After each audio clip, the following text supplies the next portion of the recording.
យ៉ាហូតអ្នកនេះធ្លាប់ប្រើពាក្យមួយនេះនៅいずれにしてもいずれにしてもBいずれにしてもはいいずれにしてもในខ្មែររបស់យើងមានន័យថាបាទយ៉ាងម៉េចយ៉ាងម៉ាក៏ដោយយ៉ាងណាក៏ដោយហើយចាអញ្ចឹងក្នុងករណីដែលគេថាមានជំរើស A ជំរើស B មានរឿងមួយអីអាចកើតឡើងនិងមិនអាចកើតឡើងនិយាយរួមតូចមួយណាក៏ដោយយ៉ាងណាក៏ដោយហើយទុកវាមួយឡែកអ្វីត្រូវធ្វើនៅនេះចាអញ្ចឹងពេលហ្នឹងយើងប្រើជាមួយនឹងいずれにしてもនេះហើយいずれにしてもអញ្ចឹងឧទាហរណ៍ទី1សាមញ្ញហើយស្រួលយល់ឧទាហរណ៍ថាយើងនៅផ្ទះមួយមិត្តភក្តិយើងហើយអាមិត្តភក្តិវារត់ចេញទៅក្រៅតែស្រាប់តែរៀបចេញទៅក្រៅហ្នឹងមេចាប់ដើមងឹតមកម្ដងតិចហើយវាលេខក្អៅហើយហ្នឹងរៀបចេញទៅប៉ុន្តែបើកទ្វារមកពុបវាល្អូល្ងើតែឯងអញ្ចឹងយើងនៅចិត្តនឹងយើងលឺហើយវាល្អូថាបែបមិនថាなんか雨が降りそう雨が降るかな降らないかな降らないかもしれないなហើយវាល្អូល្ងើតែឯងនៅកន្លែងច្រកទ្វារចេញនឹងឯងមើលមេឃមើលផ្កាយហើយយើងលឺដល់ពេលលឺចឹងទៅខ្ញុំក៏តបទៅវិញថាបាទいずれにしてもまあ傘を持っていた方がいいよ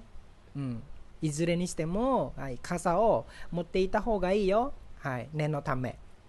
ចាអញ្ចឹងមានន័យថាមិនដែរវាល្អូល្ងើមិញថាអូយភ្លៀងអត់ទេហើយភ្លៀងធ្លាក់តែដឹងមិនភ្លៀងតែដឹងហើយអញ្ចឹងいずれにしても傘を持っていた方がいいよហើយមិនមកក៏ដោយហើយយកឆាត់ទៅហើយគ្រាន់បកាក្រែងនេះហើយណែនថាម៉ែនេះហើយគ្រាន់បកាក្រែងចាអញ្ចឹងមានន័យថាភ្លៀងក៏ដោយមិនភ្លៀងក៏ដោយយកឆាត់ទៅសកួរទៅហើយការពារចាអញ្ចឹងន័យរបស់いずれにしてもមានន័យអញ្ចឹងមានន័យថាភ្លៀងក៏ដោយមិនភ្លៀងក៏ដោយចាអញ្ចឹងいずれにしても傘を持っていた方がいいよはいそうចាអញ្ចឹងយើងប្រើបែបហ្នឹងឧទាហរណ៍ទី2ក៏ស្រួលយល់ដែរណោះគ្នាពងធ្វើការហើយនៅកន្លែងការងារមិត្តភក្តិជិតស្និទ្ធយើងណា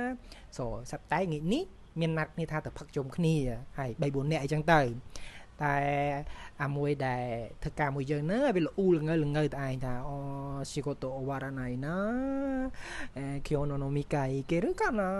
行けないかな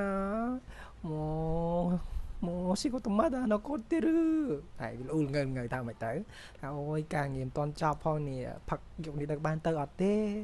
ហើយទៅមិនកើតទេដឹងហើយការងារច្រើនណា仕事がたくさんまだ終わってないហើយមិនតន់ចប់ទេ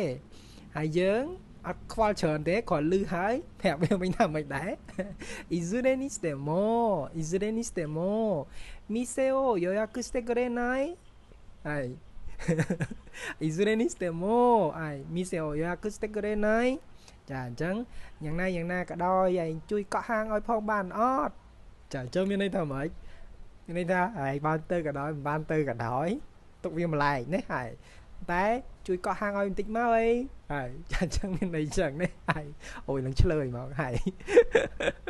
និយាយលេងឯណោះគ្នាក៏ប៉ុន្តែក្នុងន័យអញ្ចឹងមែនមានន័យថាវាបានទៅក៏ដោយមិនបានទៅក៏ដោយហើយកុំต้องខ្វល់មកខ្វល់កក់ហាងសិនមកឲ្យពេញហាងយើងបារម្ភខ្លាចពេញហាងចាអញ្ចឹងいずれにしても店を予約してくれないហើយយ៉ាងណាជួយកក់ហាងឲ្យសិនមកហើយចាអញ្ចឹងいずれにしてもមានន័យអញ្ចឹងហើយចាអញ្ចឹងជាទូទៅគឺច្រើនតែមាន A B ហើយមានរឿងអីមួយស្របនិងមិនស្របអីចឹងទៅហើយតែមួយណាក៏ដោយហើយចាអញ្ចឹងいずれにしてもហើយそうねអូខេចាយើងជួបគ្នាពាក្យក្រោយទៀតចាណែ